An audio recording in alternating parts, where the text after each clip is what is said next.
All of the TV broadcasts that include the Council on American Islamic Relations are to one degree or another forms of self-promotion. Some examples are more obvious than others. The Arizona chapter of the Council on American Islamic Relations, or CAIR, the nation's largest Muslim civil rights and advocate group, is welcoming an investigation into an incident in Tempe, one that was caught on camera. Take a look. Ring surveillance video shows a couple of teenagers walking to the house of a multiracial family and putting up a for sale sign with some bananas, a racial slur, and the name of the 16-year-old boy who lives there. Things are moving pretty fast here, but at some point you have to wonder what CAIR has to do with this. The homeowner says police have identified the suspects, both high school students who went to grade school with the owner's son. She says they have been bullying her son for months on some video gaming sites, making an assortment of racist comments. A friend of the family says what's most disturbing is seeing how brazen the suspects were putting the sign up, even smiling and taking pictures that were then posted on social media. The sign elicited all sorts of tropes and images about slavery and ownership, and their behavior signaled the same. Unless this is another installment of hate crime theater brought to you by the Council on American Islamic Relations, CAIR may be providing the video of the prank to the station. In fact, they may have got people worked up, like these guys. If there isn't accountability in situations like this, the problem is that could encourage other people to do copycat-like things. We don't want expressions of hate or racism or any kind of bigotry, period. Today, CAIR may have called the police, and only then did they bring the video to the TV station after they had caused a reaction. No family should be subjected to this kind of harassment and intimidation.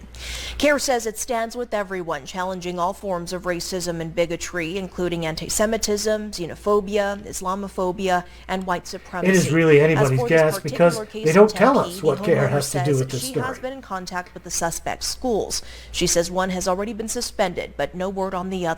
Both suspects could still face criminal charges. Here again is the same pattern of CAIR at the beginning, CAIR at the end, but no discussion of CAIR in the body of the broadcast.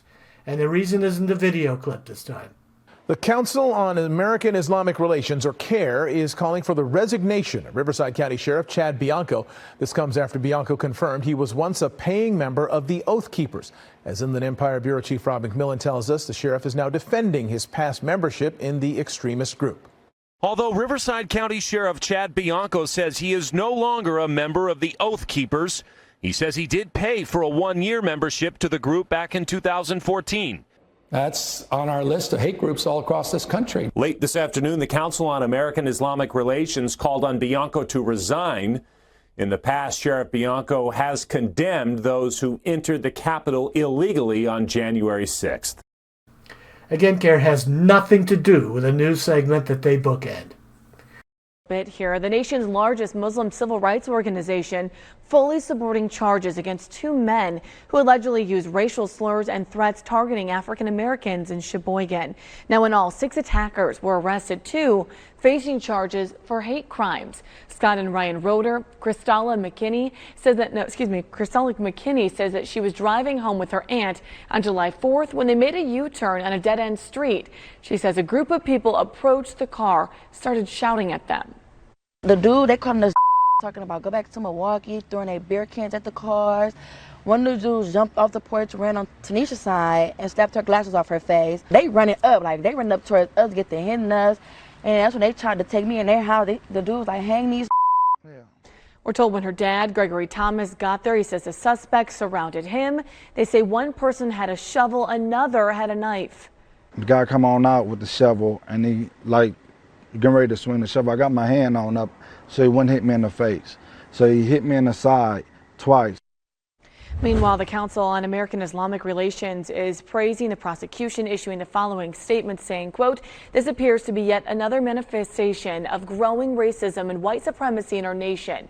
We welcome the hate crime charges brought against these two suspects and urge community leaders and the public to speak out against this bigotry promoted on the highest levels of our society that can lead to such incidents."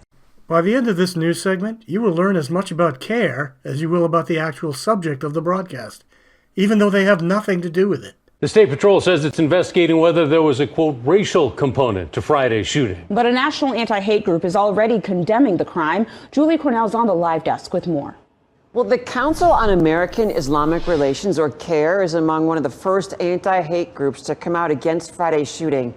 In a statement, the CAIR National Communications Director, Ibrahim Hooper, said, "We condemn this horrific shooting as yet another manifestation of the rising bigotry we are witnessing nationwide, targeting minority communities. This shooting is a clear demonstration of that danger that violent bigotry and extremism can pose in our society."